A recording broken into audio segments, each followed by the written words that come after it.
اور کپڑے بھی وہی ہیں، یعنی کپڑوں کی محبت ہے، جوتوں کی محبت ہے، برتنوں کی محبت ہے، کھیتی کی محبت ہے۔ اب ہمارے دل جو اتنے بھر چکے ہیں، اس میں مزید کوئی چیز ڈالیں گے تو گنجائش بھی نہیں، اس لیے ہمارے دل بدلتے نہیں ہیں۔ یہ دل تو مہمان خانہ ہے، یہ تو نور خانہ ہے، یہ تو اللہ تعالیٰ کی تجلی کی جگہ ہے، یہ تو اللہ تبارک تعالیٰ کے ساتھ محبت کی جگہ ہے، اور یہ ایمان کی جگہ ہے۔ اس میں نور رہتا ہے، ایمان کا نور، اسلام کا نور، قرآن پاک کا نور، اللہ کے نبی صلی اللہ علیہ وسلم کی محبت و عظمت۔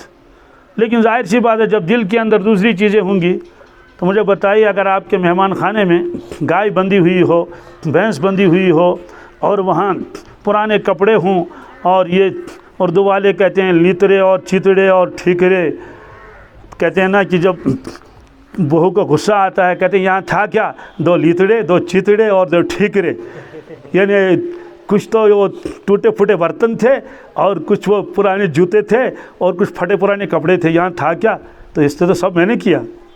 تو دل میں یہی سب چیزیں بھری ہوئی ہیں، اس لیے دل میں اب تجلی نہیں آتی ہے۔ آئے گی کیسے؟ جو مہمان کو ہم بٹھائیں گے یہاں بیٹھو، وہ کہے گا نا میں یہاں کیا بیٹھوں گا، یہاں تو گوبر ہے، یہاں تو مینگنیا ہے، یہاں تو بدبو آ رہی ہے، یہاں چوہا مرا ہوا ہے، یہاں گوبر ہے، یہاں دوسری چیزیں ہیں۔ اس لیے دین کو جب تک ہم دل میں نہیں بسائیں گے، اللہ کی محبت اور اللہ کے نبی صلی اللہ علیہ وسلم کی محبت کو جب تک دل میں نہیں بسائیں گے تو بہت مشکل ہے ہماری زندگی بدل جائے۔ تو بہرحال وہ بوڑھا شخص جو ہے وہ قرآن پاک کے سپاروں کے نام یاد کرتا تھا۔ تو میں یہ عرض کر رہا تھا کہ پہلی صورت تو ہے سورہ فاتحہ، اور آخری صورت سورہ ناس، اور میں نے سورۃ العصر آپ کے سامنے پڑھ لی۔ قرآن پاک کی یہ چھوٹی چھوٹی صورتیں ہر مسلمان کو زبانی یاد ہونی ضروری ہیں۔ پورا حافظ نہ ہو لیکن 1 پارہ 2 پارے یہ تو ہونے ہی چاہیے۔ حدیث پاک میں ہے، اللہ کے نبی صلی اللہ علیہ وسلم نے ارشاد فرمایا، جس سینے میں قرآن پاک کا کوئی حصہ محفوظ نہیں ہے، اس سینے کی مثال تو ویران گھر کی طرح ہے۔ جیسے اللہ تعالیٰ بچائے، کوئی گھر ویران ہو جاتا ہے، چھت گر جاتی ہے، دیواریں گر جاتی ہیں، وہ گھر رہنے کے قابل نہیں رہتا ہے، اس میں جھاڑ جھنکار اور کانٹے اگتے ہیں، اور اس میں جو ہے وہ جانور آ کے گندی چیزیں ڈالتے ہیں، کوا آتا ہے، چیل آتی ہے، کوئی چوہا گرا دیتا ہے، کوئی اور چیزیں۔ تو فارسی والے کہتے ہیں کھانے خالی را دیو میں گیرد، جو خالی مکان ہے تو اس میں جنات بیٹھتے ہیں، تو جنات بھی ہوتے ہیں۔ تو ایسے جس سینے میں قرآن پاک کا کوئی حصہ محفوظ نہیں ہو، تو آپ نے فرمایا اس کی مثال ویران گھر کی مثال ہے۔ شیطان اس پر مسلط ہو جاتا ہے، شیطان وہاں ڈیرا لگاتا ہے۔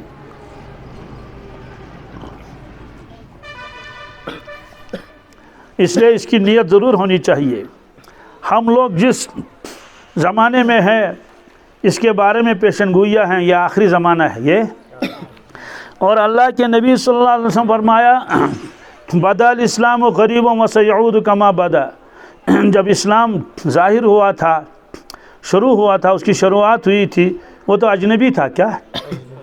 ظاہر سی بات ہے، اجنبی آدمی کو کون اپنے گھر میں جگہ دیتا ہے، چاہے وہ کتنا ہی قابل ہو، کتنا ہی بزرگ ہو، لیکن جب جان پہچان ہی نہیں ہے، آدمی سمجھے گا کہ یہ تو پتہ نہیں چور ہوگا، ڈاکو ہوگا، پتہ نہیں کون ہے کیا ہے، ہم جانتے نہیں اس کو، تو گھر میں اس کو کوئی جگہ نہیں دیتا اور اس کی قدر بھی نہیں ہوتی۔ آپ نے فرمایا کہ اسلام جب شروع ہوا تو لوگ اس کو اجنبی دیکھتے تھے، کوئی اس کے ساتھ دینے والا نہیں تھا، اس کی پشت پناہی کرنے والا کوئی نہیں تھا۔ ایک موقع پر اللہ کے نبی صلی اللہ علیہ وسلم نے مکہ شریف کے بڑے بڑے لوگوں کو جمع کیا، ان کی دعوت کی، ان کو کھانا کھلایا، اس کے بعد بیان فرمایا، واعظ فرمایا کہ لوگوں تم کلمہ پڑھ لو، اسلام قبول کر لو اور میرا ساتھ دے دو۔ بیٹے اس کو رکھ دو جیب میں، یہ جو آپ کے موبائل ہے نا ہاتھ میں رکھ دو، اس سے الجھن ہو جاتی ہے۔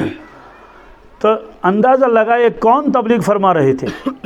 اللہ کے نبی صلی اللہ علیہ وسلم، جن کے چہرے مبارک کو دیکھ کر اللہ یاد آتا تھا، ایسا نورانی چہرہ، ایسا پیارا چہرہ۔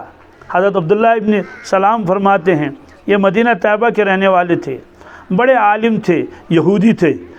وہ فرماتے ہیں جب پہلی مرتبہ مکہ شریف سے مدینہ طیبہ تشریف لائے حضرت رسول اللہ صلی اللہ علیہ وسلم، آپ ایک مکان میں ٹھہرے ہوئے تھے، مجھے یہ اطلاع مل گئی، میں کھجور کے باغ میں تھا، کسی نے بتا دیا کہ ایک صاحب آئے ہیں مکہ شریف سے، ان کے آنے کا مدینہ طیبہ والوں کو انتظار تھا، اور وہ اپنے آپ کو کہتے ہیں میں اللہ کا نبی ہوں۔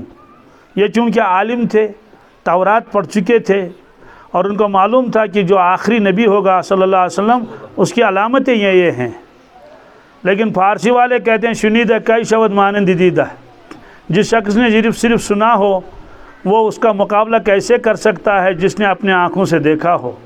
بھائی ہم سب نے تو کعبہ سنا ہے، لیکن جو دیکھنے والے کے اوپر کیفیت ہوگی وہ ہمارے اوپر تو نہیں ہے نا۔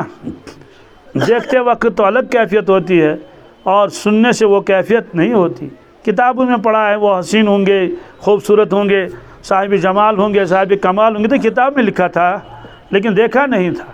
آپ نے تو حضرت عبداللہ ابن سلام فرماتے ہیں جب پہلی مرتبہ تشریف لائے میں ملاقات کے لیے حاضر خدمت ہوا کہ دیکھیں کون صاحب ہیں، کیا ہیں، کچھ ان کو سوالات بھی کر لیں تاکہ دیکھیں وہی ہے یا اور کوئی ہے۔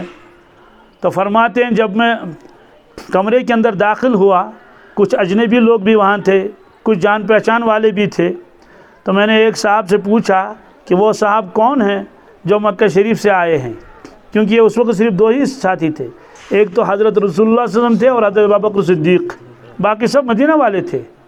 تو مجھے کسی نے دکھایا اشارہ کر کے یہ ہیں، یعنی اللہ کے نبی صلی اللہ علیہ وسلم کی تو اشارہ کیا۔ تو فرماتے ہیں کہ جب میں نے آپ کے چہرے مبارک کی طرف دیکھا تو میرے دل نے گواہی دی یہ سچا نبی ہے۔ کیا؟ میرے دل نے گواہی دے دی۔ کیوں کہ اگر یہ نعوذ باللہ من ذالک صرف دعویٰ کرتا ہوتا، یعنی اللہ نے اس کو نبی نہیں بنایا، یہ خود کہتے میں نبی ہوں، ایسا نورانی چہرہ کیسے ہو سکتا ہے؟ کیا ایک آدمی جھوٹ بولے اور اس کے چہرے پر ایسی رونق ہو سکتی ہے؟ کیسے ہو سکتا ہے؟ ظاہر سی بات ہے ایسا چہرہ مبارک تو کائنات میں کسی کا نہ تھا، نہ ہے، نہ ہوگا۔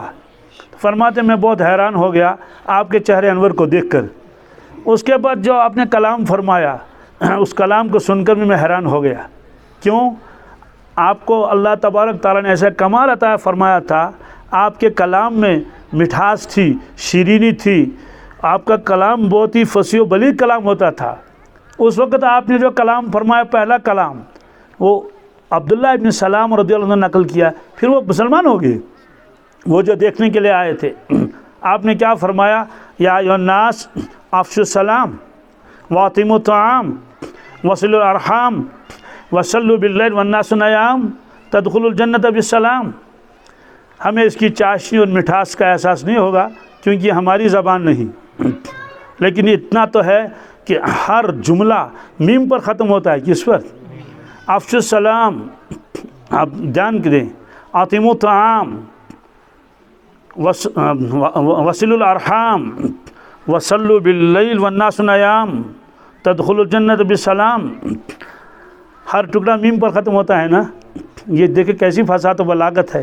اور بے تکلف ایک ہوتا ہے بناوٹ، زور زبردستی کر کے کلام بنا لا تاکہ لوگ تعریفیں بھی کر لے، ایک خود بخود فطرتاً، یہ دو چیزیں الگ الگ ہوتی ہیں نا۔ بھائی حلوہ میٹھا ہوتا ہے یا کھٹا ہوتا ہے؟ لیکن اگر اس میں مٹھاس نہ ڈالے کھٹائی ڈالے تو کھٹائی ہو جائے گا نا۔ تو ہر چیز میٹھی تب ہوتی ہے جب اس میں میٹھی چیز ملائی جائے۔ تو مجھے بتائیے شہد میٹھا ہوتا ہے یا کھٹا ہوتا ہے؟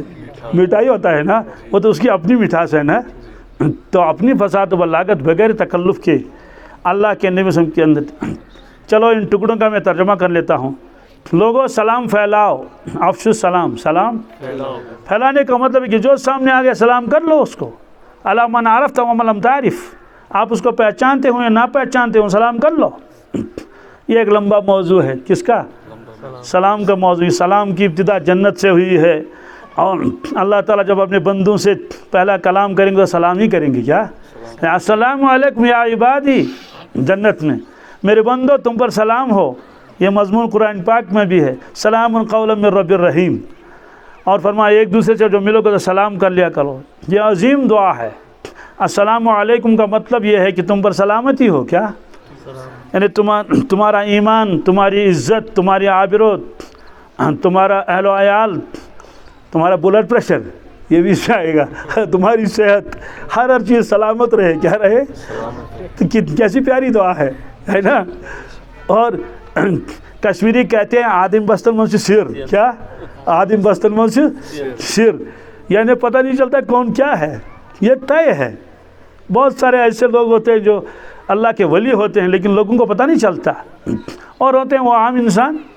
بعض لوگ تو بالکل ہی عام ہوتے ہیں کہ ان کو کوئی جانتا بھی نہیں لیکن وہ بہت اونچے ہوتے ہیں۔ تو اگر ایسا شخص ہمیں ملا اور ہم نے اس سے کہا السلام علیکم ورحمۃ اللہ اور نے واپس میں کہا وعلیکم السلام، تو اس کی دعا قبول ہو گئی نا، تو مفت میں تو سارے کام بن گئے۔ اسے سلام کرنے میں کوئی بخل نہیں کرنا چاہیے۔ تو افشوا السلام، اس موضوع کو میں نے چھوڑ دیا۔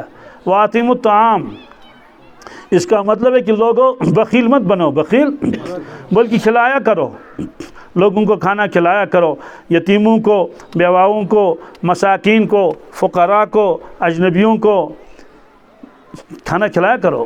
یا ایھا الناس افشوا السلام وَأَطْعِمُوا الطَّعَامَ وَصِلُوا الْأَرْحَامَ، کیا؟ رشتوں کو جوڑا کرو، کیا؟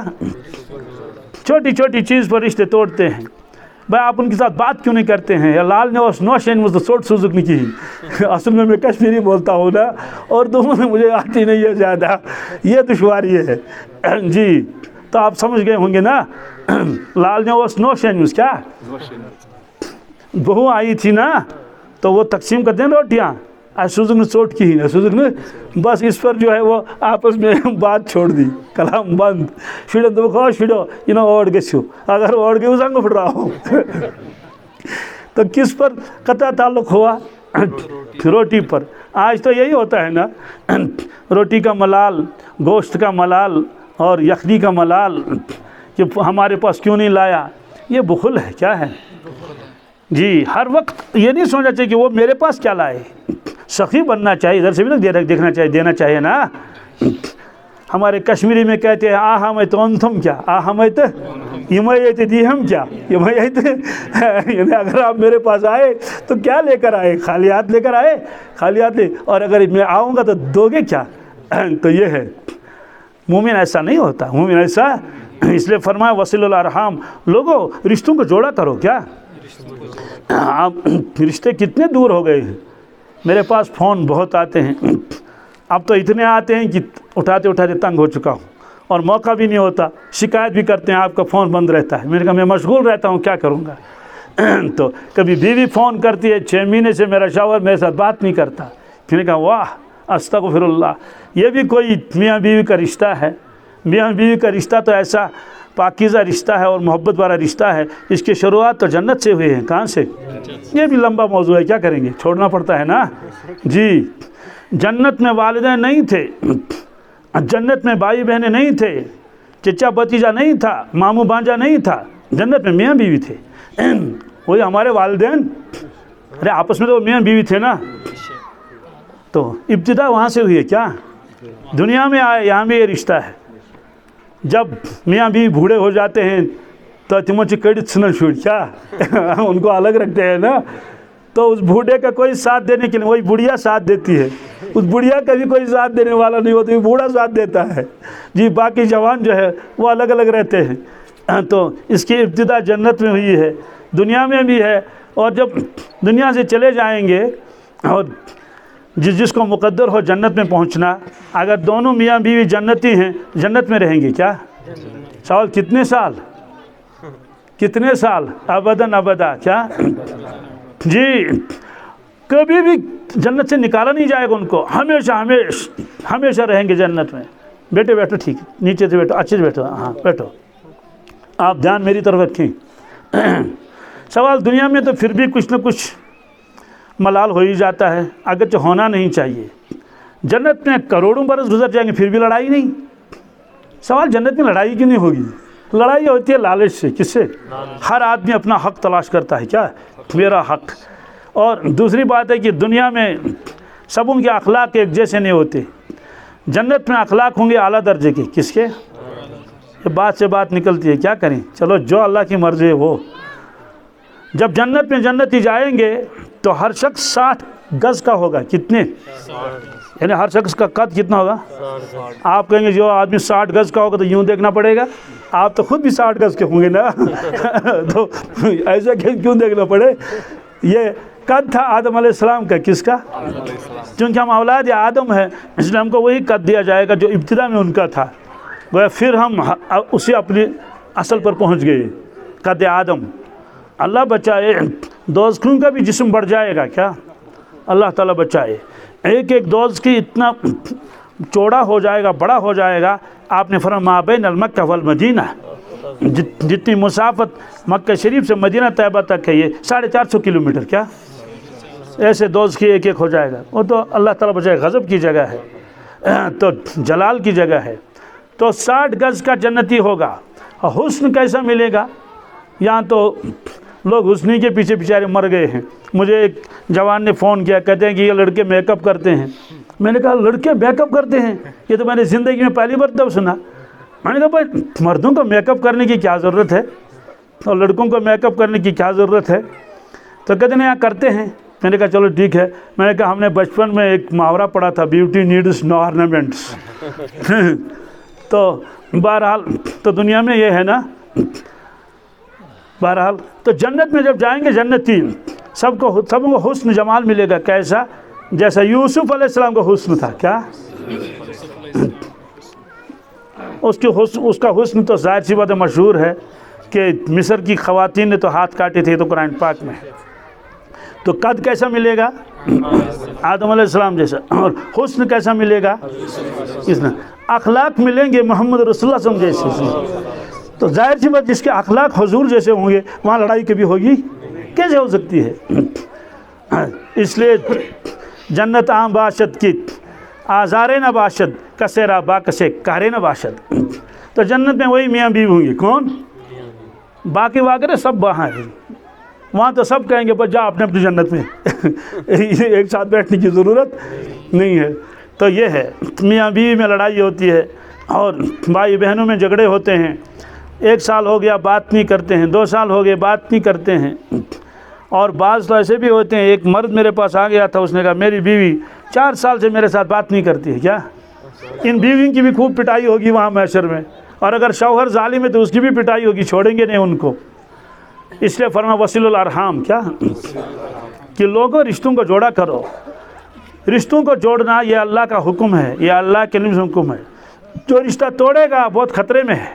کیا جی کیا فرمایا اللہ کے نبی صلی اللہ علیہ وسلم نے؟ جب اللہ تبارک تعالیٰ نے مخلوق کو پیدا فرمایا، مخلوق کو عالم ارواح میں، تو رشتہ کھڑا ہو گیا۔ کون؟ رشتے کو اللہ نے کوئی دی ہوگی نا، کوئی جسم دیا ہوگا، کوئی شکل، تو رشتہ کھڑا ہو گیا۔ عجیب عجیب روایت ہے، بہرحال اس کو میں چھوڑ دیتا ہوں جو عجیب والی روایت ہے۔ تو ایسی جگہ پر رشتہ کھڑا ہوگا جہاں مظلوم کھڑا ہوتا ہے۔ کیا کون؟ بعض جگہ ہوتی ہے نا بھائی مظلوم وہاں کھڑا ہوتا ہے، تو جہاں مظلوم کھڑا ہوتا ہے وہاں کھڑا ہو گیا رشتہ۔ اللہ تعالیٰ فرمایا کیا بات، کیوں کھڑے ہو گئے؟ رشتے سے کہا۔ اس نے کہا میون کیا کرت، کیا میون نظراؤ گڑ مسئلہ، میرا مسئلہ پہلے حل کرو یا اللہ۔ کیوں؟ کہا لوگ تو مجھے وہاں روندیں گے پاؤں کے نیچے، آپس میں جھگڑے ہوں گے اور کیا کیا ہوگا، حقوق ادا نہیں ہوں گے۔ تو اللہ تعالیٰ فرمایا اچھا، کہا میرے ساتھ انصاف کر لو، اللہ تعالیٰ سے رشتہ کہہ رہا ہے۔ اس نے کہا ٹھیک ہے، کیا آپ راضی ہیں؟ کہ کس پر؟ کہا کہ من وصل کی وصلتہ ومن قطع کی قطعتہ، جو تجھے جوڑے اس سے اپنے سے میں جوڑوں گا، جو تجھے کاٹے اس سے میں اپنے سے کاٹ دوں گا۔ تو رشتے نے کہا بس کافی ہے میرے لیے یہی۔ مطلب تو یہ ہے کہ اب دنیا میں چاہے جو بھی ہو جائے، جو بھی، میں خاموش رہوں گا۔ رشتے نے کہا اور میں کچھ نہیں کہوں گا، کیونکہ آپ نے خود فرمایا جس نے جو تجھے کاٹے گا اس کو اپنے سے کاٹوں گا اور دور کروں گا۔ جی کچھ گناہ ایسے ہیں جس سے بندے کا تعلق اللہ سے کٹ جاتا ہے، کچھ گناہ ایسے ہیں جس سے بندے کا تعلق اللہ سے کٹ جاتا ہے، کچھ گناہ ایسے ہیں جس سے آدمی بے ایمان ہو جاتا ہے۔ اللہ تعالیٰ بچائے۔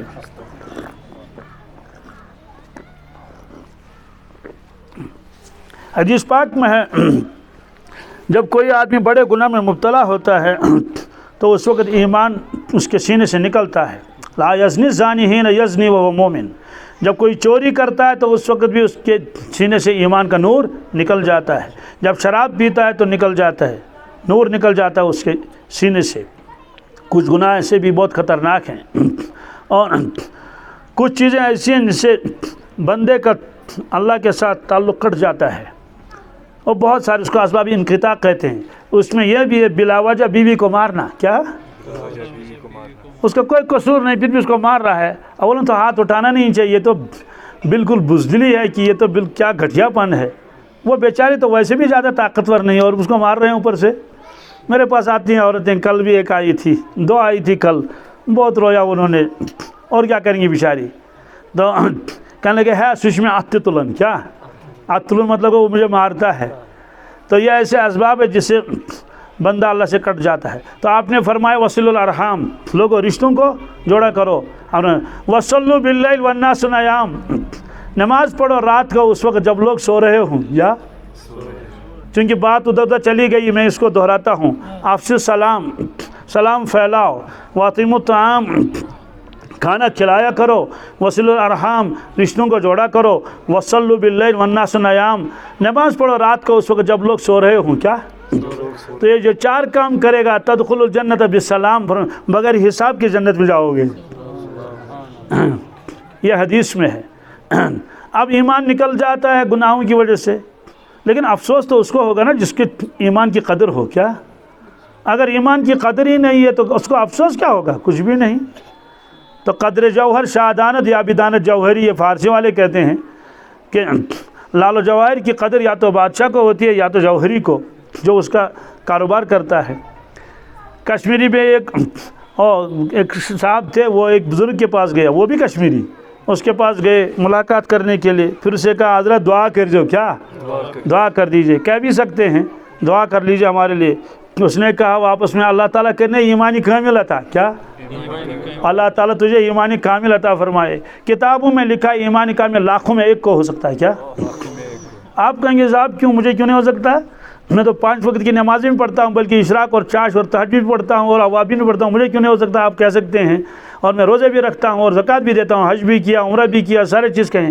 ہم کہیں سارے کام کرتے ہیں، ہاں اچھا ایمان کامل، ہمسائے کا حسد ہے یا نہیں کہ اس کی بھینس زیادہ دودھ دیتی ہے، ہماری بھینس کم، اس کی بھینس مر جاتی تو اچھا تھا، اس کا بچہ بہت قابل ہے، فرسٹ ڈویژن لیتا ہے، اس کو یہ ہو جائے اور وہ ہو جائے، اور ہمسائے نے گاڑی لائی، دل میں وہ آ گیا کہ جس نے کیوں گاڑی لائی اور اللہ بچائے اس کا ایکسیڈنٹ ہو جائے، ایسا ہے حسد پھر آسکھنڈ ہی نہیں، تمہارے سارے اعمال چلے گئے، تمہارے سارے اعمال جی۔ تو حدیث میں ہے کہ ان الحسد یاکل الحسنات کما تاکل نار الحطب، حسد جو ہے یہ نیکیوں کو ایسے جلا کے رکھ دیتا ہے جیسے آگ لکڑیوں کو جلا کے ختم کر دیتی ہے۔ اور کبھی ایسا بھی ہوتا ہے کہ آپ کا بچہ ہے زیادہ قابل نہیں اور ہمسائے کا بچہ زیادہ قابل ہے، تو اس پر حسد آتا ہے۔ ایک احمق نے ایک بچی کو، وہ اس کے بچی کے ساتھ پڑھتی تھی اسکول میں، اب آج دیکھتے ہیں نا وہ پروگریس رپورٹ کس کے کتنے نمبرات ہیں، تو وہ بچی فرسٹ ہمیشہ فرسٹ ڈویژن پہلی پوزیشن۔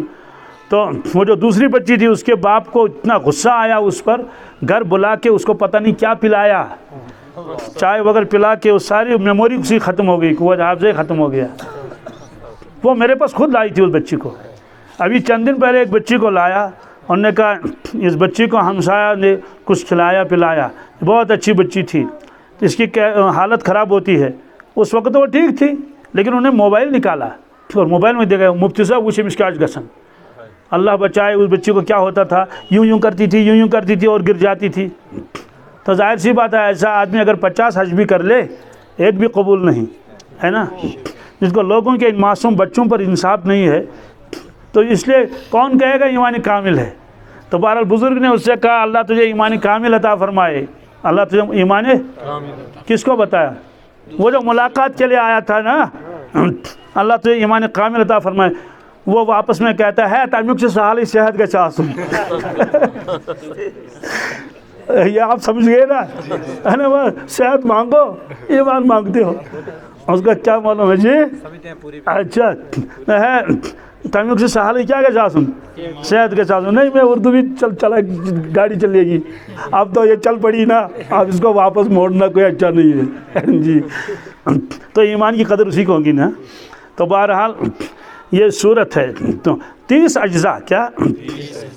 تو 1 مہینے میں قرآن پاک کا ختم کیا جاتا تھا، اس لیے 30 اجزاء اس کے بنا دیے گئے۔ تو جب ہم قرآن پاک کھولتے ہیں تو سب سے پہلے سورت کے اوپر سورت کا نام مبارک لکھا رہتا ہے۔ یہ نام مبارک اللہ کے نبی صلی اللہ علیہ وسلم کے زمانے سے ہی تھا۔ اس کے بعد اور 2 چیزیں لکھی رہتی ہیں، اس سورت میں رکوع کتنے ہیں اور اس میں آیتیں کتنی ہیں، ہو گیا جی۔ اس کے ساتھ ساتھ ایک اور چیز لکھی رہتی ہے، وہ میں بتانا چاہتا ہوں آپ کو۔ بعض صورتوں کے ساتھ لکھا رہتا ہے مدنی، کیا؟ بعض کے لکھنے کا مکی، مدنیتن یا مکیتن۔ سوال یہ کیا چیز ہے؟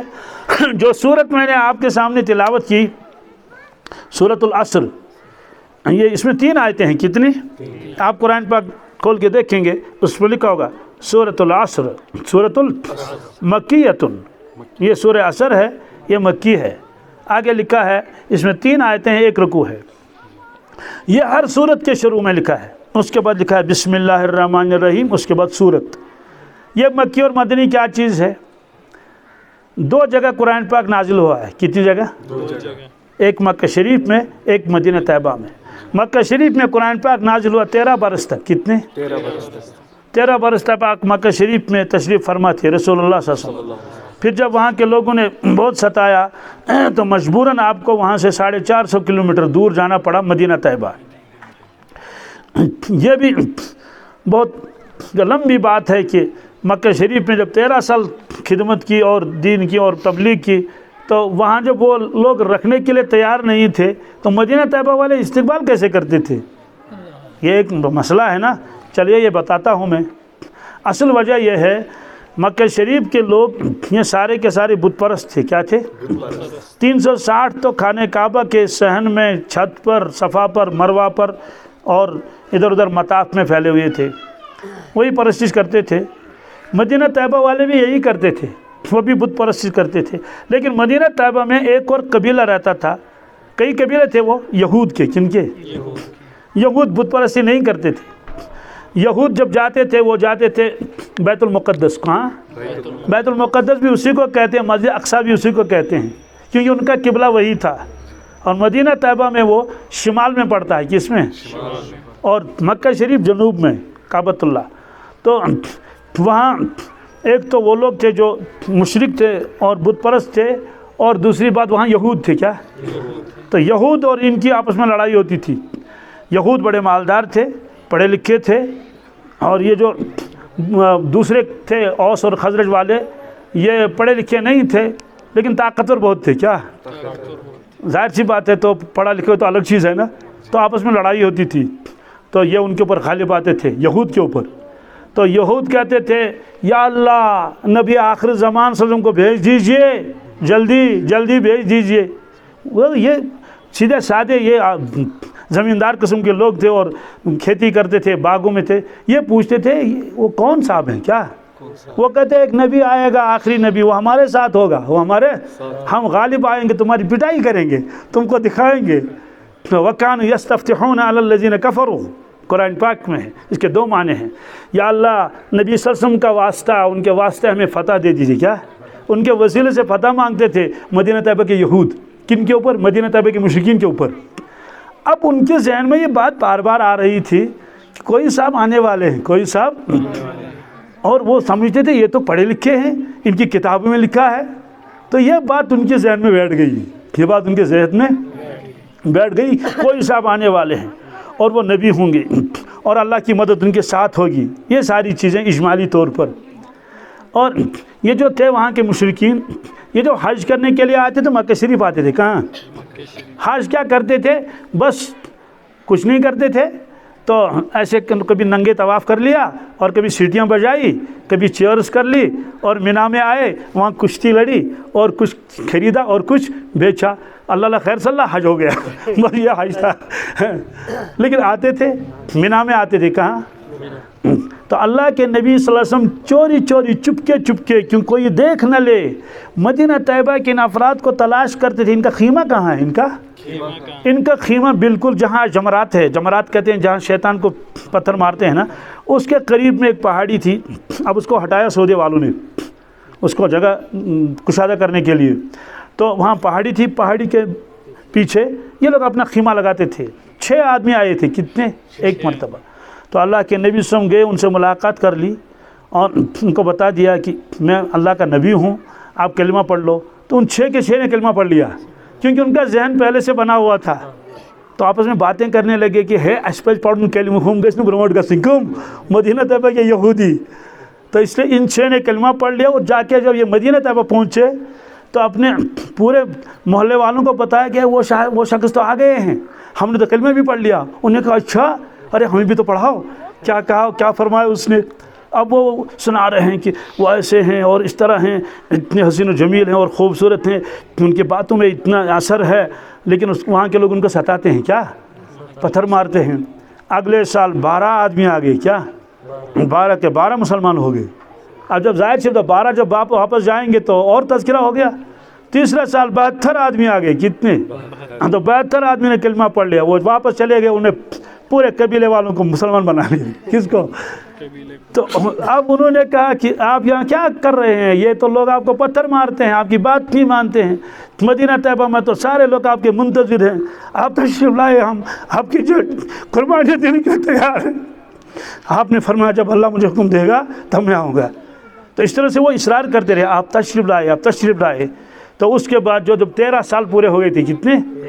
آپ چپکے سے نکلے مکہ شریف سے اور گئے مدینہ طیبہ. اس کو ہجرت کہتے ہیں. کیا ہجرت کہتے ہیں.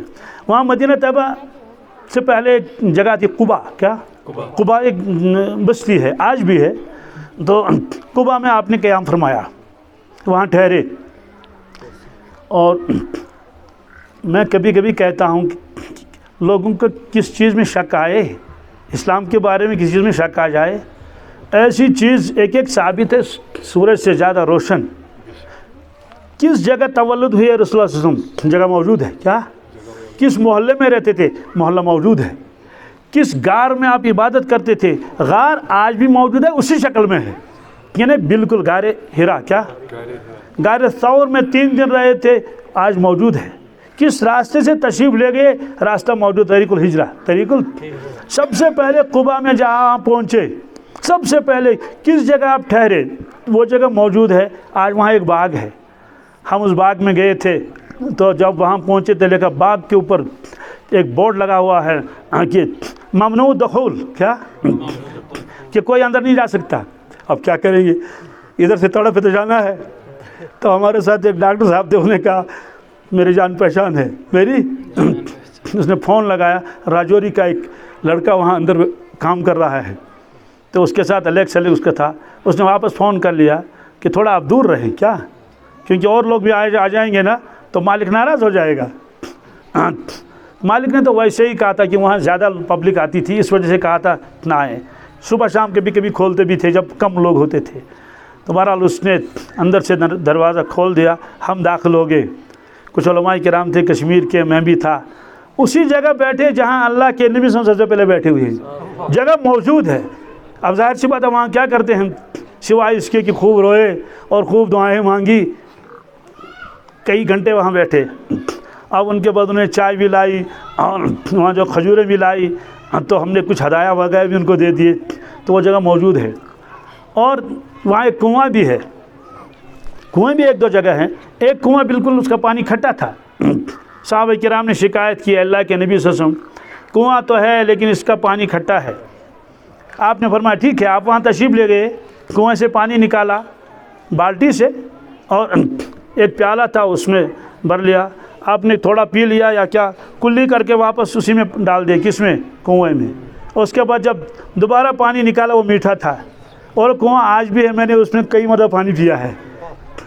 میں نے کہنے کا مطلب یہ ہے کہ اسلام اتنا بالکل زندہ لگ رہا ہے نا، بالکل ایک چیز ثابت ہے. کیا؟ تو شک صبح کہاں گنجائش ہے. پھر آپ جب پہلے تشریف لے گئے تو کہاں پہنچے، پھر کہاں پہنچے. پھر جو پہلی مسجد آپ نے بنائی، خود اس کی سنگ بنیاد ڈالی، اس کا مسجد قبا کہتے ہیں. کیا؟ مسجد قبا موجود ہے. تو اس طرح سے شک شبہ کی کوئی گنجائش نہیں. تو دو جگہ قرآن پاک نازل ہوا ہے، ایک مکہ شریف میں، ایک مدینہ طیبہ میں۔ راستے میں بھی ہوا، ظاہر سی بات ہے، اس کا تو کوئی اعتبار نہیں۔ خیبر میں بھی ہوا ہے، 200 کلومیٹر دور ہے مدینہ طیبہ سے۔ تبوک 700 کلومیٹر دور ہے، وہاں بھی تھوڑا بہت نازل ہوا، لیکن ظاہر سی بات ہے اس کی تو مقدار تھوڑی ہے نا۔ تو دو شہروں میں یہ قرآن پاک نازل ہوا ہے، ایک مکہ شریف میں، ایک مدینہ طیبہ میں۔ تو ہجرت سے پہلے جتنا قرآن پاک نازل ہوا ہے اس کو مفسرین کرام نے لکھا مکی، کیا؟ مکیتن۔ اور ہجرت کے بعد قرآن پاک کا جتنا حصہ نازل ہوا اس کا کہا مدنی، کیا؟ مدنی۔ اور جو مکہ شریف میں جو صورتیں نازل ہوئی ہیں اس میں زیادہ عقیدے کا بیان ہے، کیا؟ عقیدے کا بیان ہے کہ اللہ وحدہ لا شریک ہے، مرنے کے بعد دوبارہ زندہ ہونا ہے، جنت ہے اور جہنم ہے، اور یہ ساری چیزیں ہیں۔ زیادہ زور اسی پر ہے کہ لوگ مانیں آخرت کو۔ مدینہ طیبہ میں جو قرآن پاک نازل، اس میں زیادہ احکامات ہیں، کیا ہے؟ اس میں زیادہ احکامات ہیں، ایسے کرو، حج کرو اور قربانی کر لو اور وہ اور یہ، کیونکہ یہاں ضرورت تھی عقیدہ درست کرنے کی، اور جب عقیدہ درست ہو چکا تھا تو اب تو احکامات کی ضرورت ہے۔ وہ جو مدینہ طیبہ والے تھے وہ تو مسلمان ہو چکے تھے پہلے، اس لیے وہ منتظر تھے۔ تو قباء میں آپ تھے تو روزانہ مدینہ طیبہ والے مدینہ سے قباء کی طرف آتے تھے دیکھنے کے لیے کہ شاید آج تشریف لائیں، شاید آج تشریف لائیں۔ کوئی فون وغیرہ تو نہیں تھا نا کہ آپ کہاں پہنچے، روزانہ جاتے تھے۔ بنو نجار ایک قبیلہ ہے، آج بھی ہے وہاں، آج تو بستی ذرا دور ہے، وہاں ایک اسکول بنا ہوا ہے، تو وہاں تک آتے تھے۔ تو اس طرح سے مدینہ طیبہ پہنچنے سے پہلے مدینہ والے مسلمان ہو چکے تھے۔ اب جو وہ یہودی تھے، کون؟ حسد کا ناس ہو، کیا؟ جی، تو بس جنہوں نے دیکھا کہ وہ صاحب تو آئے ہیں فوراً انکار کر لیا، کیا؟ جی، پہلے تو یہ کہتے تھے کہ وہ کب تشریف لائیں گے، ہم کلمہ پڑھیں گے اور جانے نشاور کریں گے۔ جب وہ تشریف لائے تو مخالفت شروع کر دی۔ تو بہرحال یہ جو صورت میں نے آپ کے سامنے تلاوت کی، یہ قرآن پاک کی صورت ہے، اس کے اوپر آپ جا کے دیکھیں گے، مکیتن، کیا؟ گویا یہ صورت جو ہے ہجرت سے پہلے نازل ہوئی ہے مکہ شریف میں۔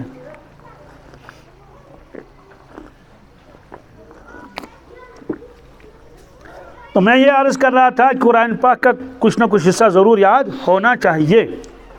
کیوں؟ ہم اس دور میں ہیں جس کو قرب قیامت کا دور بتایا گیا، کہ جس طرح سے اسلام پہلے آیا تھا لوگ اس کی قدر نہیں کرتے تھے، وَسَيَعُودُ غریبا، پھر ایسا ہی ہوگا، کیا؟ جی، یہ اجنبی بنے گا، کوئی اس کو اپنے گھر کے اندر آنے کی وہ روادار نہیں ہوگا، اجازت نہیں ہوگی کہ میرے گھر میں دین آ جائے۔ دین سے ایسے اللہ تعالیٰ بچائے نفرت ہوگی۔ اور آپ نے فرمایا، اور یہ روایت لکھی ہوئی ہے مدینہ طیبہ میں، مسجد نبوی میں، ریاض الجنت میں، کس میں؟ پیتل کے ٹکڑوں سے۔ کس سے؟ یعنی قلم سے نہیں، پیتل کے ٹکڑے آپ سمجھتے ہیں نا، سرتل ہنتم بنے، پیتل کے ٹکڑوں سے لکھی ہوئی ہے، دروازہ بنا ہوا ہے اس میں بغیر کیواڑ کے، تو پٹے ہو رہی، تو اس میں لکھا ہے ان الایمان لا یارث المدینۃ کما تارث الحیۃ الاجورھا، کہ ایمان واپس آئے گا، کیا؟ ایمان واپس آئے گا، یعنی اس وقت ایمان مشرق میں بھی ہے، مغرب میں بھی ہے، جنوب میں بھی ہے، شمال میں بھی ہے، اور کہاں کہاں نہیں ہے، ہر بر اعظم میں ہے، بر اعظم افریقہ میں ہے، ایشیا میں ہے، کہاں کہاں ہے، جگہ جگہ ایمان والے نظر آئیں گے، لیکن ایمان واپس آئے گا، کیا؟ ختم ہوتا جائے گا۔ فرمایا الی المدینہ، کیا؟ وہ مدینہ آئے گا واپس، جیسے سانپ واپس آتا اپنی بل میں، اپنی سوراخ میں۔ سانپ کس کا؟ تو سانپ کے ساتھ تشبیہ دے دی۔ لوگ سانپ سے ڈرتے ہیں، یہ دشمن ہے، تو اس زمانے کے لوگ کہیں گے دین سے دشمن، کیا؟ اس لیے ہمارا بچہ اگر ذرا لگ گیا مکتب کی طرف تو شاید یہ انجینئر اور ڈاکٹر نہیں بنے گا۔ مول سے تو ہے سوری کو پوزو ایگو پات ایگو۔ جی، ایک جگہ مکتب تھا، اس میں ایک جوان آتا تھا سویرے سویرے پڑھنے کے لیے، تو راستے میں ایک شیطان بیٹھا ہوتا ہے۔ شیطان میں اس لیے کہا کہ انسانوں میں بھی شیطان ہوتے ہیں، جو اللہ سے روکے شیطان ہی تو ہو سکتا ہے نا۔ وہ اس سے کہنے لگا کوچ گژھن بچس گژھان صبح یتھ مکتبس مز قرآن شریف پڑھنے، سو گۄڈٕ بنا پنن کیریئر، کیا بنا؟ کیا یہ کیریئر نہیں تھا؟ تو وہ پھر آیا ہی نہیں، وہ پھر جہاں جاتا تھا نہیں آیا، یہ راستے میں بیٹھا ہوا ہے۔ تو ہم اس زمانے میں ہیں جس کے بارے میں پیشن گوئیاں ہیں، لوگ اس کو گھروں سے نکال دیں گے۔ تو فرمایا جیسے سانپ واپس آتا اپنی بل میں، تو پھر ایمان نہ مکہ میں رہے گا، نہ طائف میں رہے گا، نہ جدہ میں رہے گا، صرف مدینہ میں. کیا پھر وہاں بھی ختم ہو کے پھر قیامت آئے گی. تو میں یہ عرض کر رہا تھا قرآن پاک اپنے بچوں کو پڑھانا ضروری ہے. کیوں؟ اس لیے کہ ہم دور ہو رہے ہیں قرآن پاک سے. میرے پاس ایک جوان آیا 28-30 سال کا. اس نے کہا میرے کمر میں درد ہے، میری عادت ہے میں کلمات دیتا ہوں پڑھنے کے لیے، چھاپ کے رکھے ہیں بہت سارے کہ یہ پڑھ لو، یہ فلاں بیماری کا علاج ہے، یہ فلاں کا علاج ہے. تو میں نے اسے کہا کہ تم سورہ الم نشرح لک صدرک کا پڑھ لیا کرو. 28-30 سال کا جوان ہے، داڑھی بھی تھی. تو میں نے کہا یہ پڑھ لو. اس نے کہا مجھے یاد نہیں ہے. مجھے ٹھیک ہے، الم نشرح لک صدرک کا سب کو یاد نہیں ہوتا. تو میں نے اس سے اتفاقاً میں نے پوچھا، ویسے میری پوچھنے کی عادت نہیں ہے، میں نے اس سے پوچھا پارے عام کی کتنی صورتیں یاد ہیں؟ پارے عام میں نا آخری پارہ میں کتنی صورتیں پارے عام کی یاد ہیں؟ کوئی بتاتا میری 15 صورتیں یاد ہیں، کوئی 20 صورتیں بتا. اس نے کہا کوئی نہیں. کیا؟ میں نے کہا اللہ کے بندے کوئی نہیں. فلق اور ناس یاد نہیں ہے تو کیا ہو گیا؟ اس نے کہا یہ بھی مجھے یاد نہیں. کیا؟ اللہ مجھے گواہ ہے. تو اس کے بعد یعنی کوئی 7-8 سال کا بچہ نہیں تھا، 28-30 سال کا نوجوان، وہ پڑھا لکھا.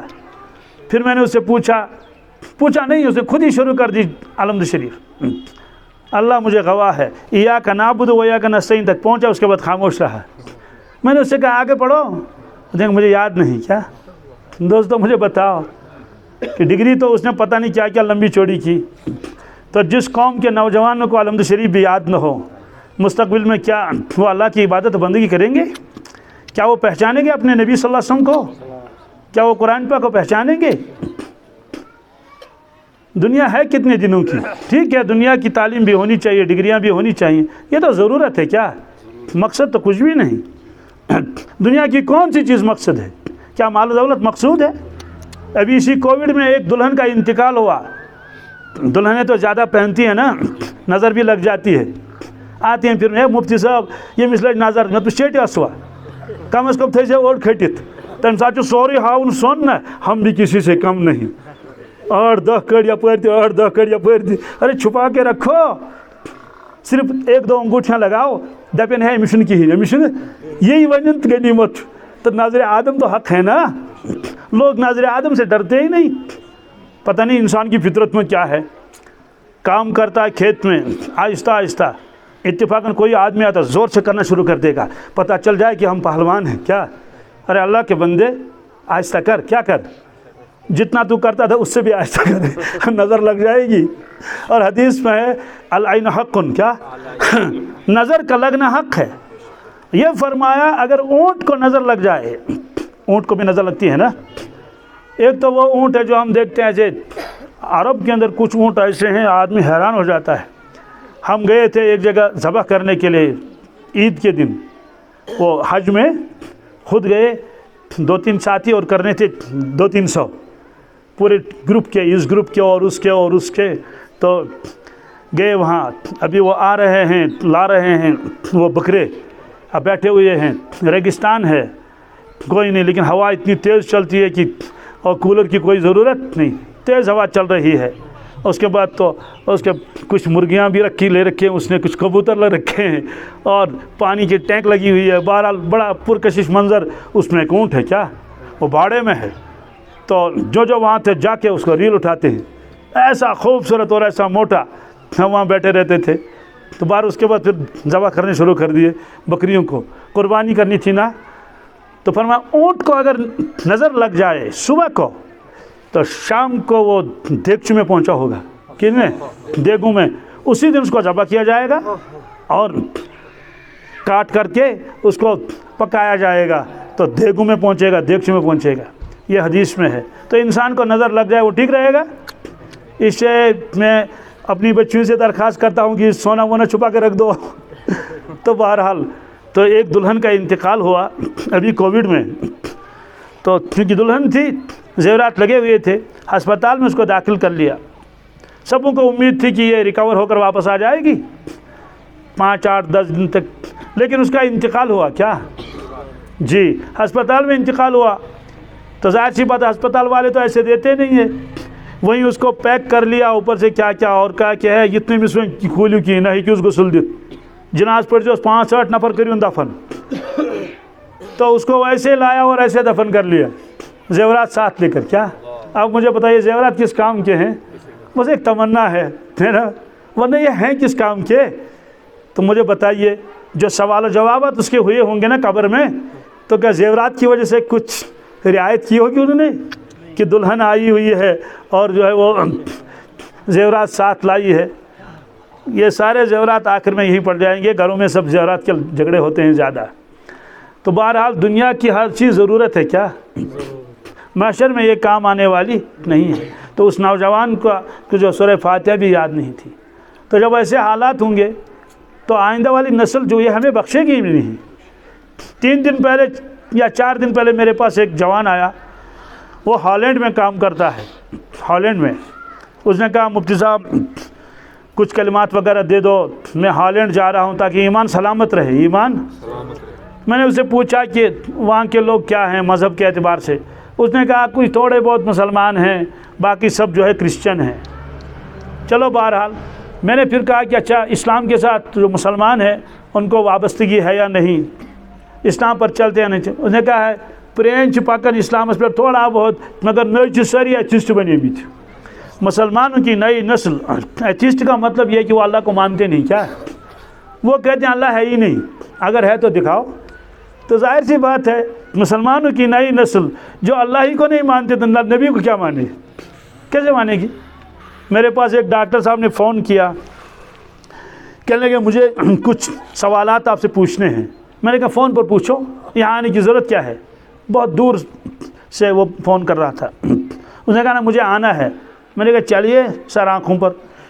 اب میں نے دیکھا نہیں تھا اس کو. ایک دن وہ آ گیا، وہاں اور بھی مہمان تھے، تو میں نے تعارف کیا کہ آپ کہاں سے تشریف لائے، آپ کہاں سے تشریف لائے، کیا کام ہے؟ انہوں نے کہا میں وہ فلاں ڈاکٹر صاحب ہوں جس نے آپ کو فون پر بتایا تھا کہ مجھے سوالات ہیں. میں نے کہا ہاں. میرے ڈاکٹر صاحب آئیے، کچھ چائے وغیرہ بھی پلائی اس کو. میں کیا سوال پوچھنے؟ اس نے کہا تنہائی میں، کیا اکیلے میں کہ یہاں اور بھی ہیں؟ میں نے کہا پھر انتظار کر لو. تو مہمان حضرات تھے وہ بھی چلے گئے، کچھ طلباء تھے سبق پڑھنے کے لیے آئے تھے یہ بھی چلے گئے. اب وہ اور میں نے ڈاکٹر صاحب پوچھ لو کیا ہے. میں نے کہا ہزاروں مسائل ہوتے ہیں نا، کسی میں گھر کے جھگڑے ہوتے ہیں، کسی کا نکاح نہیں ہوتا ہے، کسی کا کچھ ہوتا ہے. میرے ذہن میں یہی تھا، یہی کچھ بتائے گا یہ. اس نے کہا مجھے پوچھنا ہے. میں نے کس کے بارے میں کہا؟ اللہ تعالیٰ کے بارے میں. کس کے؟ میں نے کہا اللہ تعالیٰ کے بارے میں کیا پوچھنا ہے؟ اس نے کہا اللہ ہے یا نہیں ہے؟ کیا؟ میں نے کہا کیوں نہیں ہے؟ ظاہر سی بات ہے ہم ہیں. کیا ہم؟ ناز ہے ہم کو، ہم ہیں. ہمارا خالق نہیں ہے کیا؟ کیسے ہم خود بن گئے؟ ہمارا دانت ہم نے خود بنایا ہے کیا؟ ہماری آنکھیں خود بنی ہوئی ہیں کیا؟ تو بہرحال اس کے ساتھ بات ہوئی لمبی. وہ اللہ کو مانتا نہیں تھا. پھر میں نے اللہ کے نبی صلی اللہ علیہ وسلم کے بارے میں اس سے پوچھا، قرآن کے بارے میں. تو جو اللہ ہی کو نہیں مانتا قرآن کو کیا مانے گا؟ اس کے بعد اللہ کے نبی صلی اللہ علیہ وسلم کے بارے میں نے اس سے پوچھا، وہ خاموش رہا. میں نے اس سے پوچھا ڈاکٹر صاحب آپ مسلمان گھر میں پیدا ہوئے ہیں اور آپ کے والدین اور آپ کا سارا خاندان تو مسلمان ہے، آپ جتنی شک و شبہ کی وادی میں کیوں پڑ گئے ہیں کہ آپ اللہ کو بھی نہیں مانتے؟ تو انہوں نے کہا یہ میرا قصور نہیں. کیا آپ کا دھیان میری طرف ہے نا؟ یہ میرا قصور نہیں. میں نے کہا پھر کیا؟ یہ میرے باپ کا قصور ہے. کیوں؟ کہ میرے باپ نے مجھے پابندی لگائی تھی آپ مسجد میں نہیں جا سکتے بچپن سے آج تک. تجھے ڈاکٹر بننا ہے، تجھے میں کسی دینی مجلس میں نہیں جا سکتا تھا، میں کسی دینی کتاب کو ہاتھ نہیں لگا سکتا تھا، میں نے قرآن شریف نہیں پڑھا ہے. تو میرے باپ کو بھی تمنا تھی، اس کی تمنا پوری ہوگی. میں نے کہا ہاں اس کی تمنا پوری ہوگی، تیرے ایمان کا تو اس نے ناش کر دیا. دوستو اندازہ لگائیے آپ. تو میں نے اس سے پوچھا، وہ جو ہالینڈ میں کام کرتا ہے، اس نے کہا کہ نئی نسل مسلمانوں کی سب ایتھیسٹ ہے، اللہ کا کوئی ماننے والا نہیں. اور کرسچنوں کے بچے بھی ایتھیسٹ ہیں، وہ کہتے ہیں یہ کچھ نہیں تو خود قدرت بن گئی ہے. کتنا بڑا دھوکہ ہے. قرآن پاک میں ایک آیت ہے، کیا عجیب آیت ہے، اللہ اکبر. جب اس آیت کو میں پڑھتا ہوں تو سوچتا رہتا ہوں. دیکھیے آیت کیا ہے. اس وقت دنیا میں شاید اس سے پہلے یہ ٹیکنالوجی وغیرہ اس کا علم اس سے پہلے دنیا میں ایسا، ارے پہلے ہی بتاتے ہیں کہ فلاں تاریخ کو بارش ہوگی. اس سے پہلے کون بتا سکتا تھا؟ ہاں صاحب کشف تو بتا سکتا تھا، جیسے شیخ عبدالعزیز دباغ پہلے بتاتے تھے بارش ہوگی. وہ تو کشف کرامات والے ہیں، لیکن ہم تو تھوڑے بتائیں گے۔ تو اتنا علم ہے کہ انسان کو تولا ہے کیا ہے نا، کہ اس کا مائنڈ کتنا ہوتا ہے، اس کا وہ کتنے ہوتے ہیں، اس کی رگیں کتنی ہے، اور کیا کیا، اللہ اکبر۔ اور پھر آسمان اور زمین۔ میرے پاس ایک جوان آیا تو اس نے پی ایچ ڈی ختم کیا تھا، تو الیک سلیک ہوا، میرے ساتھ اٹھتا بیٹھتا ہے، تو تھوڑا دور رہتا ہے 20-22 کلومیٹر، تو بہت دنوں سے نہیں آیا۔ اس نے کہا میں ایگزام میں تھا، وہ میں نے چلو ٹھیک ہے۔ میں نے کہا آپ کیا کیا؟ کہ میں نے پی ایچ ڈی کیا۔ میں نے کہا کس سبجیکٹ میں؟ تو اس نے کہا میکونکس کیمسٹری۔ کیا کیوں؟ تو میں نے سوچا کہ زاریول تش کیوں مجھے زاریول تش مو تش بمبور تش تلڑ تش۔ میں نے کہا یہ سارے کیڑے ہیں نا۔ میں نے کہا بیٹے کس کیڑے پر آپ نے پی ایچ ڈی کیا؟ اس نے کہا کہ سچنیوں سے بوز نہیں اس کے تو مائکروسکوپ لگانا پڑتا ہے خوردبین۔ اب دیکھیے ایک ایسا کیڑا ہے جو آنکھوں سے نظر نہیں آتا ہے، اور جب تک آدمی مائکروسکوپ نہیں لگائے گا تب تک وہ نظر نہیں آئے گا۔ اس پر اس نے 3 یا 4 سال لگائے کیا، کہ وہ زندگی کیسا گزارتا ہے، وہ پیدا کیسے ہوتا ہے، وہ مرتا کیسے، اس کی غذا کیسی ہے۔ بہرحال تو اس وقت تحقیق کا زمانہ ہے نا، راکٹ بن گئے، ہوائی جہاز بن گئے، اور کیا کیا بن گئے، اور یہ موبائل طوفان اس نے تو سب کی چھٹی کر دی کیا۔ میں کبھی سوچتا ہوں پہلے ٹارچ ہوتی تھی، اس نے کہا ٹارچ کا کام میں خود کروں گا، چل بیٹھ۔ تو ٹیپ ریکارڈر ہوتا ہے، اس نے کہا وہ کام بھی میں کر لوں گا، آل ان ون کیا، سب کو پیچھے کر دیا۔ اور کیلکولیٹر ہوتا تھا، اس نے کہا وہ کام بھی میں کر لوں گا۔ کتابیں ساتھ لے جانی پڑتی تھی، اس نے کہا لائبریری کو وہیں رکھ دو، میں اکیلا ہوں کیا۔ یہ تو طوفان ہے، ریکارڈنگ بھی کرتا ہے اور فوٹوگرافی بھی کرتا ہے اور کیا کیا کرتا ہے، اور پتہ نہیں بھی کیا کیا آئے گا۔ میرے ساتھ میں میری عادت ہے، میں صبح فجر کے بعد ٹہلتا ہوں، اس میں کچھ اوراد و وظائف پڑھتا ہوں، رات شریف پڑھتا ہوں، کبریت احمد پڑھ لیتا ہوں، اور سورہ یاسین، بہرحال چلتا رہتا ہوں۔ تو میرے ساتھ ایک مہمان آیا تھا چند دن، تو وہ یہ نکالتا تھا یہ موبائل، اس میں کہا رہتا تھا کتنے قدم آپ چلے کیا۔ پھر وہ کہتا تھا کہ آج کو چارب کوتا 2 دندر کیا، یہ بھی لکھا تھا۔ تو میں اسے پوچھتا تھا دیکھو آج کتنا چلا۔ کہتے ہیں نا کہ بھائی جو موٹا ہوگا وہ کیا کرے، تھوڑا دوڑے تاکہ اس کا وزن کم ہو جائے۔ تو یہ موبائل خود بتاتا ہے کہ آپ کا وزن جو ہے وہ کہ آج کتنا وہ کم ہو گیا۔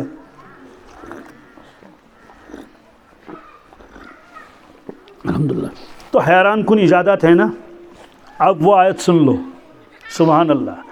بل ادارک علمہم فی الآخرہ، بل ادارک علمہم فی الآخرہ۔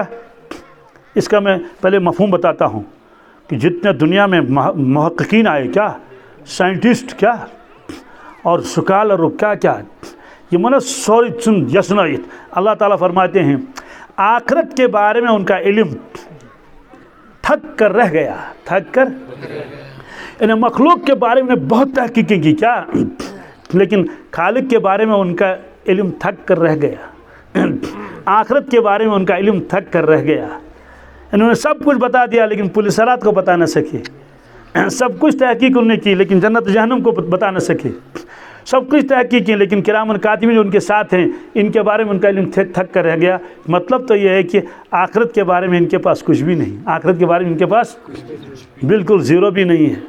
یہ اس کی وجہ بھی ہے، اس کی وجہ ہے قرآن پاک میں ہے وما خلقت الجن والانس الا لیعبدون۔ اللہ تعالیٰ فرماتے ہیں میں نے انسان اور جنات کو بنایا اپنی عبادت کے لیے، کس کے؟ تو حضرت عبداللہ ابن عباس جو راس المفسرین کہلاتے ہیں اور حضرت رسول اللہ صلی اللہ علیہ وسلم کے چچا زاد بھائی ہیں اور سید المفسرین ہیں، تو وہ فرماتے ہیں وما خلقت الجن والانس الا لیعرفون، میں نے انسان اور جنات کو بنایا تاکہ وہ مجھے پہچانے، کیا وہ مجھے پہچانے۔ تو اب کیسے پہچانے اللہ تعالیٰ کو؟ کہ مخلوق کو دیکھو، کیا جب مخلوق ایسی تو خالق کیسا ہوگا۔ افلا ينظرون الى الابل كيف خلقت، اہل عرب کو کیا ہو گیا، ان کے سامنے اونٹ ہے، وہ غور نہیں کرتے اونٹ کیسا بنایا اللہ تعالیٰ نے، 8 دن تک پانی نہیں پیتا ہے، اسے کہتے ہیں یہ ریگستان کا جہاز ہے، کیا ہے جی، شپ آف ڈیزرٹ، تو یہ ریگستان کا جہاز ہے، پیتا ہی نہیں اللہ کا بندہ، ایسی ٹینکی اندر رکھی ہے۔ اللہ تعالیٰ فرماتے ہیں اس کو غور نہیں کرتے، اونٹ سامنے ہے، جس نے اونٹ کو بنایا وہ کیسا ہوگا قدرت والا۔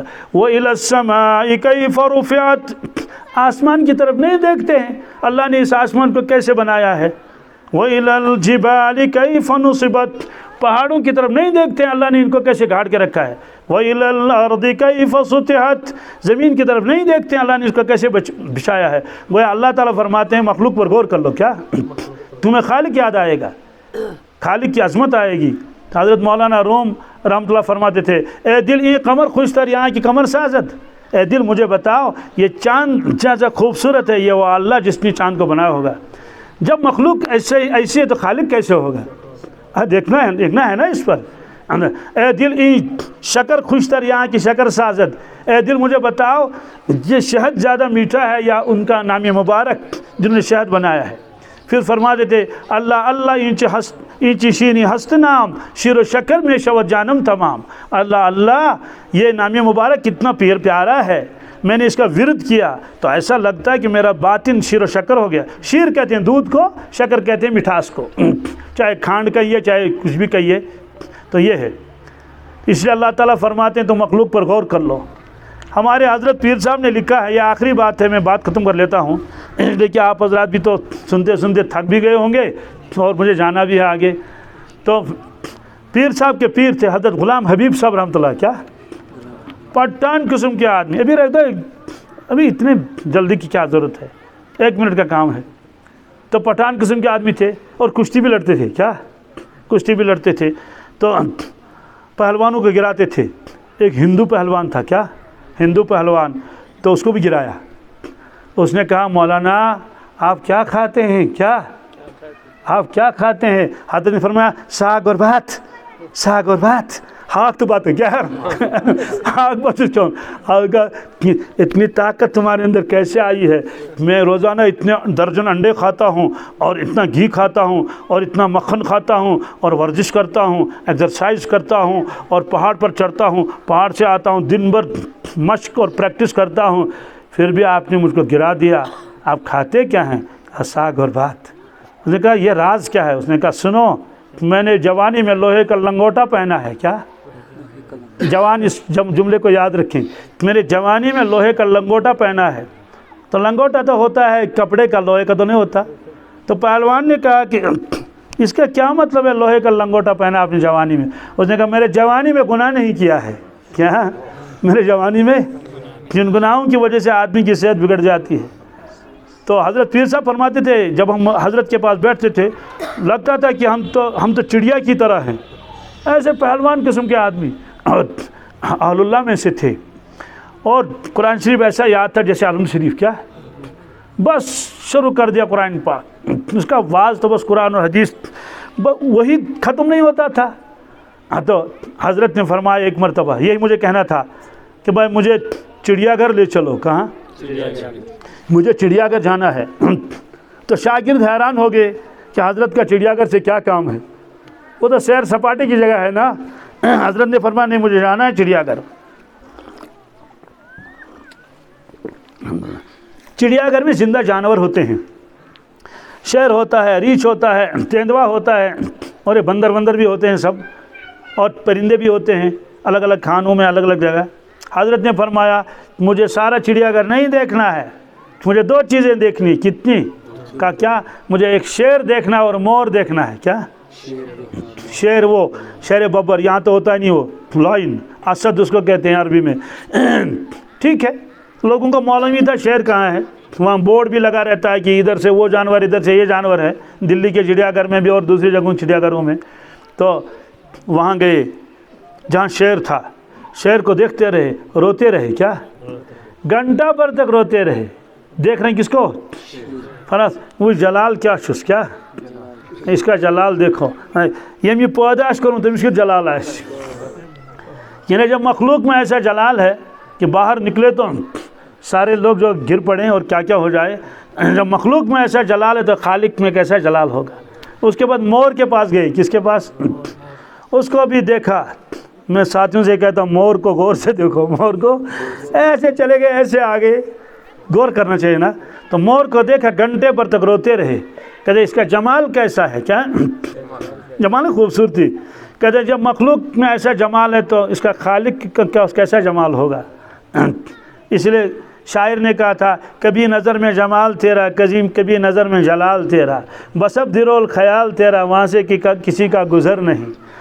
تو مخلوق کو دیکھنا چاہیے نا، جلال کیا چیز ہے، اللہ تعالیٰ بجلیاں گرتی ہیں، سیلاب آتا ہے، رود تراٹ چھپ رہا کیا پکناون اتنے کہ برونٹ کو نہیں بھی چیز، یہ جلال ہے، کیا ہے جمال، کیا ہے خوبصورت چاند ہے، ستارے ہیں، دیکھیے یہ کیسے گرینری اور سینری ہے نا. تو اس لیے مخلوقات پر غور کر لیں تو خالق سمجھ میں آ جائے گا. تو لیعرفون کا مطلب یہ ہے کہ تاکہ بندے مجھے پہچانیں. جب بندے پہچانیں گے تو اچھا. آخری بات تو اتنا تو ہم عقل سے پہچان سکیں گے اس کا کوئی خالق ہے کیا، لیکن وہ ہم سے کیا چاہتا ہے یہ ہماری عقل یہ رہنمائی نہیں کر سکتی. مرنے کے بعد بھی کہاں جاتا ہے یہ ہماری عقل نہیں بتا سکتی ہے نا. مرنے کے بعد کیا کیا حالات پیش آنے والے ہیں عقل نہیں بس یہ وہی بتائے گی کیا، مطلب عقل کے ساتھ وہی کا ہونا ضروری ہے. اگر عقل نہیں ہے تو کوئی مکلف بھی نہیں ہے، عقل ہے وہی ہونا ضروری ہے. وہی کیا بتائے گی، مرنے کے بعد دوبارہ زندہ ہونا ہے. منکر نکیر ہیں، تمہارے کندھوں پر 2 فرشتے ہیں کرامن کاتبین، جو تم زندگی گزارو گے وہ ریکارڈ ہو جاتا ہے سارا. جیسے موبائل ہے نا بالکل ایسا ہی، اس وقت فرصت نہیں ہے. وَكُلَّ إِنسَانٍ أَلْزَمْنَاهُ طَائِرَهُ فِي عُنُقِهِ وَنُخْرِجُ لَهُ يَوْمَ الْقِيَامَةِ كِتَابًا يَلْقَاهُ مَنشُورًا اقْرَأْ كِتَابَكَ كَفَىٰ بِنَفْسِكَ الْيَوْمَ عَلَيْكَ حَسِيبًا. فرمایا کہ ہر شخص کے گردن میں ہم لٹکا کے رکھا ہے ایک کیمرہ. کیا یہ کیمرہ میں نے اس کا ترجمہ کیا سمجھانے کے لیے، ورنہ طائر کا لفظ آیا ہے. یہ ساتھ رہے گا رات و دن. مرنے کے بعد اس کو نکال کے سامنے رکھ دیا جائے گا، اس کو چالو کیا جائے گا. اقرأ کتابک، پڑھ اپنی کتاب، پڑھ اپنی، لے اپنا حساب. میرا اس مضمون کو میں چھوڑتا ہوں. والعصر، کیا قسم ہے زمانے کی، کیا قسم ہے عصر کی نماز کی، قسم ہے عصر کے. تیسرا ترجمہ ہے قسم ہے محمد رسول اللہ کے زمانے کی. کس کی؟ اس کی تشریح میں چھوڑ دیتا ہوں. تو ایک ترجمہ قسم ہے عصر کی، تو عصر کے نماز کی قسم آئی اللہ نے دکھائی، اللہ تعالیٰ نے کھائی ہے اللہ تعالیٰ نے. اور فجر کی، کیا فجر، والفجر قسم ہے فجر کی. سوال یہ 2 نمازوں کی قسم اس لیے یہ 2 نمازیں بہت پیاری ہیں اللہ تعالیٰ کو. عصر کی نماز اس لیے وہ کام کا وقت ہے، کیا بندہ کام چھوڑ کے نماز پڑھتا ہے. اور فجر کا وقت سونے کا وقت ہے، کس کا؟ اس لیے فجر کی نماز اذان میں الصلاۃ خیر من النوم یہ آواز لگائی جاتی ہے. اور ان 2 ٹائموں میں فرشتوں کی تبدیلی ہوتی ہے. ابھی ہم عصر کی نماز پڑھیں گے تو فرشتے آئیں گے، تو جو ہمارے ساتھ اس وقت فرشتے ہیں کرامن کاتبین کے علاوہ وہ چلے جائیں گے. اللہ تعالیٰ ان سے پوچھتے ہیں کہ کیف ترکتم عبادی، فرشتوں میرے بندوں کو تم نے کس حال میں چھوڑا؟ وہ کہتے ہیں وہ یصلون، کیا وہ نماز پڑھ رہے تھے. تو کہتے ہیں جب یہاں سے گئے تھے کہ وہ یصلون. تو ایسے فجر والوں سے پوچھتے ہیں کیا کرتے وہ یصلون، جب فجر میں گئے تو نماز پڑھ رہے، جب عصر میں ان کو چھوڑا نماز پڑھتے تھے. تو ظاہر سی بات ہے جب نماز پڑھتے ہوں گے تبھی تو کہیں گے وہ یصلون. اگر اللہ بچائے کھیل رہے ہوں، کیا کیونکہ عصر کے وقت میں تو کھیلتے ہیں نا، کوئی کرکٹ کھیلتا ہے، کوئی والی بال کھیلتا ہے، تو فرشتے کہیں گے یا اللہ ترکناہم ہم یلعبون، ہم گئے تو وہ کھیل رہے تھے. کیا اور فجر میں پوچھیں گے اللہ تعالیٰ کہ آپ جب گئے تھے تو کیا کرتے تھے؟ وہ ہم نائمون، وہ سو رہے تھے. کیسے چھوڑا میرے بندوں وہ نائمون؟ دیکھنا ہے کہ کیا رپورٹ ہماری جائے گی وہاں کہ یا تو کھیل رہے تھے یا تو سو رہے تھے. بندہ کھیلنے کے لیے تھوڑے آیا ہے، بندہ سونے کے لیے تھوڑے آیا ہے. سونا ایک ضرورت ہے، کھیلنا بھی حدود کے ساتھ جو ہے شرعی حدود کے ساتھ اجازت ہے مختصر سے وقت میں. باقی اصلی بندہ ان چیزوں کے لیے نہیں آیا ہے. تو والعصر، کیا قسم ہے عصر کی. ان الانسان لفی خسر، بے شک انسان بڑے نقصان میں ہے. کیا ایسا نقصان کہ جس کی تلافی نہیں ہو سکتی. جائز سی بات ہے، جو دوزخ میں جائے گا نقصان ہوگا نہیں ہوگا، کچھ بھی اس کے پاس نہیں رہے گا. اس کو میں چھوڑ دیتا ہوں اس کی تشریح کو. اب نقصان سے کیسے بچے گا، کیا شکل ہے، کون کون بچے گا؟ الا الذین آمنوا، صرف ایمان والا بچے گا. اس کی تشریح چھوڑ دیں گے. وعملوا الصالحات، اور وہ جس نے نیک اعمال کیے ہوں. ان 2 ٹکڑوں کا تعلق انسان کی ذات کے ساتھ ہے. کس کے ساتھ؟ آگے جو 2 آتے ہیں اس کا تعلق امت کے ساتھ ہے. وتواصوا بالحق، حق کی بات کہہ رہا تھا، حق کی دعوت دیتا تھا اور حق سناتا تھا. وتواصوا بالصبر، لوگوں سے کہتے تھے صبر کر لو. کیا کر لو؟ صبر کسے کہتے ہیں کہ دانت میں درد ہے صبر کر لو. یہ تو تیسرے درجے کا صبر ہے. کیا پہلے درجے کا صبر، صبر علی الطاعہ، کیا